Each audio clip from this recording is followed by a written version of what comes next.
When this offer came through, that was the first thing I did, was to download it. I can't believe I know how to download a film now. I'm so young. And I watched it and genuinely loved it. Genuinely loved it. And I thought it was very clever. It wasn't patronizing. It never went sentimental. It was emotional, but it never went icky.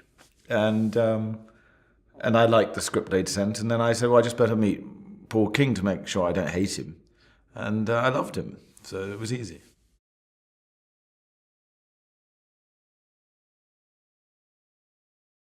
My character, Phoenix Buchanan, is an ex-star of the West End theatre. I say ex because his career has taken a downturn, largely through his own fault, because his incredible vanity and narcissism meant that he became unhappy working with other actors because he couldn't bear any of the others getting any attention. And in the end, he stopped getting work. And by the time our film starts, he survives on scraps of TV commercials for dog food.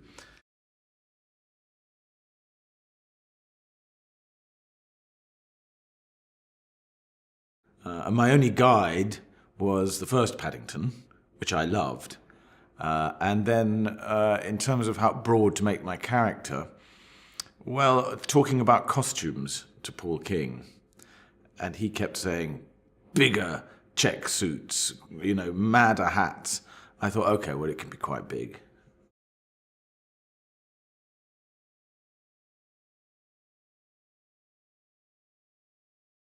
It is an idealized London we see, but an unashamedly idealized one. It's not like we're just leaving out the ugly bits. It's a bit like the tone of the whole film, which is it's knowingly and self-avowedly positive. Not just about London, but about human beings, about the power of being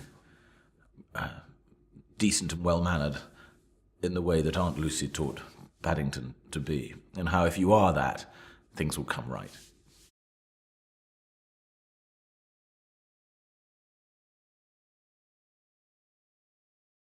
If you've just watched the film and then you have a drink with Paul for the first time, you think he is the bear. Their eyes are the same. But then you have to remember, when they're doing the bear with the computer guys, Paul tells me that he acts out the scenes quite a lot for them. And so it's not surprising they've ended up creating a bear that looks and behaves a bit like him. I'm innocent. He's a master of disguise. If anyone can recognize a criminal, it's us. 落ち目の俳優にはめられ、クマ人生最大のピンチに。パディントン2